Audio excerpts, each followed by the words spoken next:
আসসালামু আলাইকুম ওয়া রাহমাতুল্লাহ। আলহামদুলিল্লাহ ওয়াহদা ওয়াসসালাতু ওয়াসসালামু আলা মান লা নাবিয়্যা বাদা। প্রিয় দর্শক, আজকের বক্তব্যের মূল বিষয় হবে জান্নাত। মানুষের মধ্যে সবচেয়ে বড় সৌভাগ্যবান ওরা যারা মরণের পর জান্নাত লাভ করবে, আর সবচেয়ে হতভাগা ওরা যারা মরণের পর জাহান্নামে যাবে। জান্নাত এক অনাবিল শান্তির জায়গা। জান্নাতের শান্তির পূর্ণ বিবরণ দেওয়া মানুষের শ্রদ্ধার মধ্যে নেই, তাই জান্নাতের সামান্য কিছু পেশ করার চেষ্টা করব ইনশাআল্লাহুল আজিজ। কোনো মানুষ যদি 7 বার জাহান্নাম থেকে পরিত্রাণ চায়, তখন জাহান্নাম বলে, হে আমার প্রতিপালক, আপনার অমুক দাস, আপনার অমুক বান্দা আমার থেকে পরিত্রাণ চেয়েছে, আপনি তাকে দয়া করে জাহান্নাম থেকে রক্ষা করো। আর কোনো মানুষ যদি দৈনিক 7 বার জান্নাত চায়, তখন জান্নাত বলে, হে আমার প্রতিপালক, আপনার অমুক বান্দা, আপনার অমুক দাস জান্নাত চেয়েছে, আপনি তাকে দয়া করে জান্নাতে প্রবেশ করাও।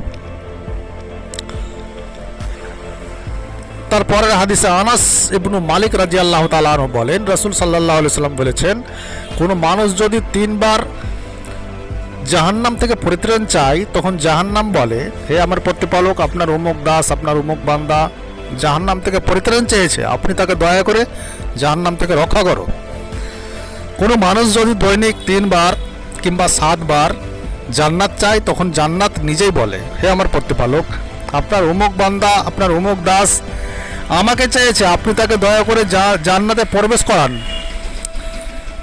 একটি হাদিসে রয়েছে 3 বার, একটি হাদিসে রয়েছে 7 বার, দুইটি সহিহ হাদিস।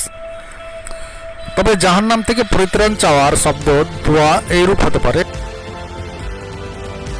আল্লাহুম্মা আজিরনি মিনান নার, আল্লাহুম্মা আজিরনি মিনান নার, আল্লাহুম্মা আজিরনি মিনান নার। আর জান্নাত চাওয়ার শব্দগুলি এরূপ হতে পারে, আল্লাহুম্মা ইন্নী আসআলুকা জান্নাতুল ফিরদাউস, আল্লাহুম্মা ইন্নী আসআলুকা জান্নাতুল ফিরদাউস। এই জান্নাতের ব্যাপারে আল্লাহ সুবহানাহু ওয়া তাআলা বলেন, উলাইকা লাহুম রিজকুন মালুম ফাওয়াকিহু ওয়া হুম মুকরামুন ফি জান্নাতিন নাঈম আলা সুরুরিন মুতাকাবিলিন ইউতাফু আলাইহিম বিকাসিন মিন মাইনিন। আল্লাহ সুবহানাহু ওয়া তাআলা বলেন, তাদের জন্য রয়েছে নির্ধারিত রুজি, তাদের জন্য রয়েছে নির্ধারিত রুজি, ফল, এবং তারা সম্মানিত, তাদের জন্য রয়েছে নিয়ামতের বাগান সমূহ। তারা মুখামুখি হয়ে আসন আসনি জান্নাতে বসে থাকবে, তাদেরকে ঘুরে ফিরে পরিবেশন করা হবে স্বচ্ছ পানপাত্র, তা হবে উজ্জ্বল পানি। পানকারীদের জন্য রয়েছে সুপ্রিয় সুস্বাদু, তারা দারুণ, তাদের দেহে কোনো ক্ষতি হবে না এবং তাদের জ্ঞান বুদ্ধিও নষ্ট হবে না। তাদের নিকট দৃষ্টি সংরক্ষণকারী সুন্দর বিশিষ্ট চক্ষু নারীগণ থাকবে, তারা এমন স্বচ্ছ যেমন ডিমের নিচের লুকানো ঝিল্লি। সূরা সাফফাত আয়াত নম্বর 41 থেকে 49। সেই হুরেরা এতই স্বচ্ছ, এতই নরম, যেমন ডিমের নিচে লুকানো ঝিলি। জান্নাতে রয়েছে নিয়ামতের বাগান, জান্নাতে রয়েছে মধুর ঝর্ণা, যে ঝর্ণা থেকে জান্নাতীরা মধু পান করবে। জান্নাতে রয়েছে সারাবের ঝর্ণা, সে ঝর্ণা থেকে জান্নাতীরা সারাব পান করবে। জান্নাতে রয়েছে দুধের ঝর্ণা, যে ঝর্ণা থেকে জান্নাতীরা দুধ পান করবে। এবং জান্নাতে রয়েছে হুর, যে হুর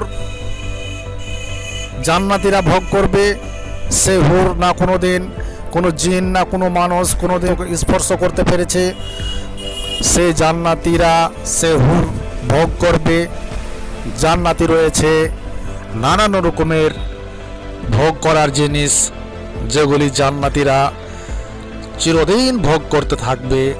জান্নাতে রয়েছে বাজার, যে বাজারে জান্নাতীরা পরস্পর দেখা করতে যাবে। জান্নাতে রয়েছে সমস্ত ভোগ করার ভালো জিনিস যেগুলি জান্নাতীরা ভোগ করবে। আল্লাহ সুবহানাহু ওয়া তাআলা বলেন, মা তাস্তাহি আনফুসাকুম, মানুষের আত্মা যা চাইবে মানুষেরা তাই পাবে।